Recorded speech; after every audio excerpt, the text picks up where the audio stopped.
Assalamualaikum warahmatullahi wabarakatuh. Kami dari kelompok 5 akan mempresentasikan materi tentang struktur dan desain organisasi. Saya Tara Aisyah dengan NIM 20043261928 akan menjelaskan materi tentang struktur organisasi. Yang pertama yaitu pengertian struktur organisasi. Di sini terdapat dua pengertian, yaitu yang pertama, struktur organisasi adalah suatu susunan dan hubungan antara tiap bagian secara posisi yang ada pada perusahaan dalam menjalin kegiatan operasional untuk mencapai tujuan. Yang kedua, yaitu struktur organisasi adalah bagaimana pekerjaan dibagi, dikelompokkan, dan dikoordinasikan secara formal. Pada slide berikutnya, terdapat 6 elemen struktur organisasi, yaitu yang pertama, spesialisasi pekerjaan, yaitu tugas-tugas dalam organisasi dibagi ke dalam beberapa pekerjaan tersendiri. Yang kedua, departementalisasi, yaitu dasar yang dipakai untuk mengelompokkan pekerjaan secara bersama-sama. Departementalisasi dapat berupa proses, produk, geografi, dan pelanggan. Yang ketiga, rantai komando, yaitu garis wewenang yang tanpa putus yang membentang dari puncak organisasi ke eselon paling bawah dan menjelaskan tanggung jawab masing-masing.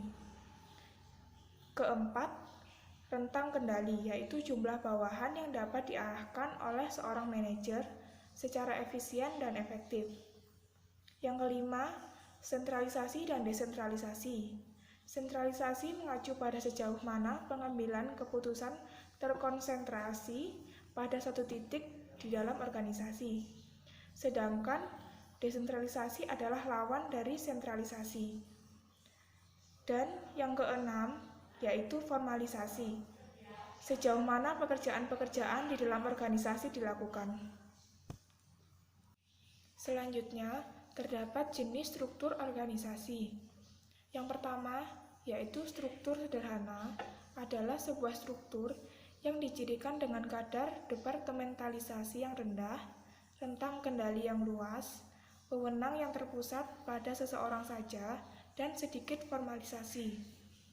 Yang kedua, yaitu birokrasi, adalah sebuah struktur dengan tugas-tugas operasi yang sangat rutin yang dicapai melalui spesialisasi, aturan dan ketentuan yang sangat formal, tugas-tugas yang dikelompokkan ke dalam berbagai departemen fungsional, wewenang terpusat, rentang kendali yang sempit, dan pengambilan keputusan yang mengikuti rantai komando. Yang ketiga yaitu struktur matriks, adalah sebuah struktur yang menciptakan garis wewenang ganda dan menggabungkan departementalisasi, fungsional, dan produk. Nama saya Askar Kinanti dengan NIM 20043261941. Saya akan melanjutkan materi yaitu tentang desain struktur organisasi modern. Pertama ada struktur tim. Struktur tim sendiri adalah pemanfaatan tim sebagai perangkat sentral untuk mengkoordinasikan kegiatan-kegiatan kerja. Karakteristik utama struktur tim adalah bahwa struktur ini meniadakan kendala-kendala departemental dan mendesentralisasi pengambilan keputusan ke tingkat tim kerja. Jadi, struktur tim ini adalah mendorong karyawan untuk menjadi generalis sekaligus spesialis. Kedua, ada organisasi virtual. Organisasi virtual adalah organisasi inti kecil yang menyubkontrakan fungsi-fungsi utama bisnis secara detail. Yang ketiga, organisasi nirbatas. Organisasi nirbatas adalah sebuah organisasi yang berusaha menghapuskan rantai komando, memiliki rentang kendali tak terbatas, dan mengganti departemen dengan tim yang diberdayakan. Selanjutnya adalah faktor penentu organisasi. Yang pertama ada diferensiasi. Diferensiasi sendiri dibagi menjadi 3, yaitu horizontal, vertikal, dan spasial. Diferensiasi horizontal adalah pembagian kerja didasarkan pada spesialisasi. Hal ini merujuk pada tingkat diferensiasi antara unit-unit berdasarkan orientasi para anggotanya, sifat dari tugas yang mereka laksanakan, dan tingkat pendidikan serta pelatihannya. Diferensiasi vertikal. Diferensiasi vertikal adalah pembagian kerja didasarkan pada hierarki, otoritas, atau rantai komando. Lalu yang terakhir ada diferensiasi spasial. Diferensiasi spasial ini adalah pembagian kerja didasarkan pada wilayah geografis. Hal ini adalah apabila sejumlah kantor yang tersebar dalam rentang geografi yang luas, tentunya akan menghadapi kompleksitas yang lebih tinggi daripada organisasi yang hanya terpusat pada satu daerah atau beberapa lokasi saja.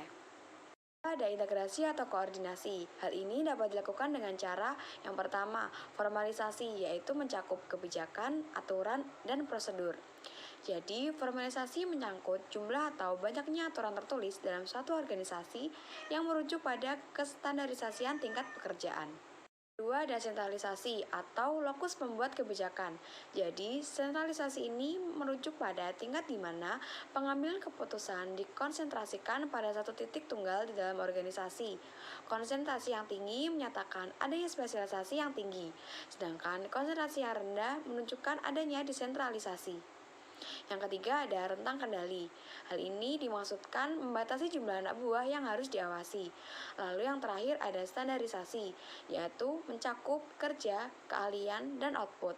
Yang ketiga ada strategi organisasi, struktur organisasi.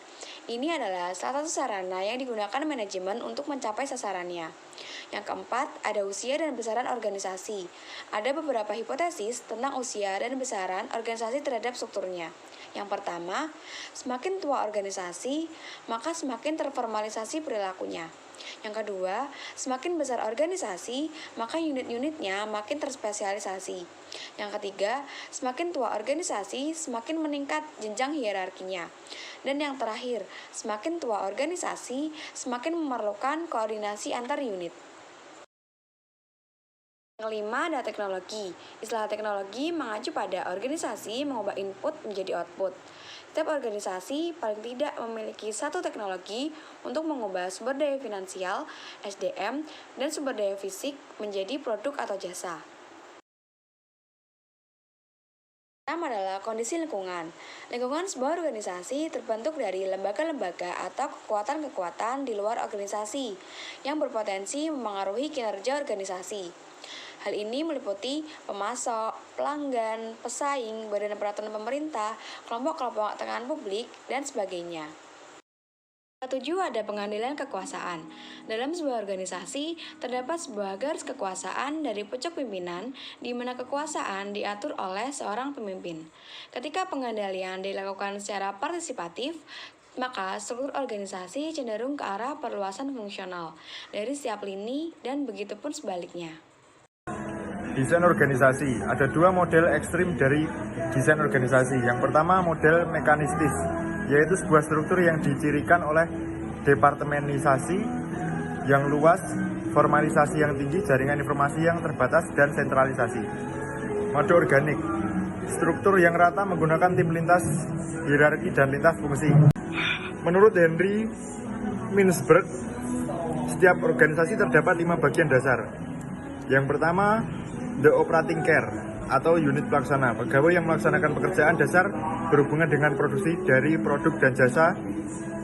The strategic apex atau pimpinan puncak diberi tanggung jawab keseluruhan untuk organisasi itu. Ketiga, middle line atau pimpinan menengah, para manajer yang menjadi penghubung antara pelaksana dan pimpinan puncak. Yang keempat, the Dienstmaster atau fungsional, para analisis yang bertanggung jawab dengan memberikan standarisasi tertentu dalam organisasi. Yang terakhir, the super staff atau staff dalam organisasi, orang-orang yang mengisi unit staff yang memberi dukungan pada organisasi. Struktur dari organisasi sangat penting dalam sebuah organisasi karena menentukan proses kerja dan pembagian kerja dalam sebuah organisasi. Efisiensi dalam organisasi ditentukan pula oleh struktur dan desain organisasi. Struktur dan desain itu digunakan sebagai atau sesuai kondisi dari organisasi itu sendiri, sehingga memungkinkan kreativitasi dari anggota organisasi. Dari berbagai hal penting yang dapat dipahami dari pengertian organisasi adalah adanya kebutuhan untuk melakukan pembagian kerja di antara anggota dan kemudian melakukan koordinasi di antara berbagai departemen. Demikian materi yang dapat kami sampaikan. Semoga bisa bermanfaat. Kurang lebihnya mohon maaf. Wassalamualaikum warahmatullahi wabarakatuh.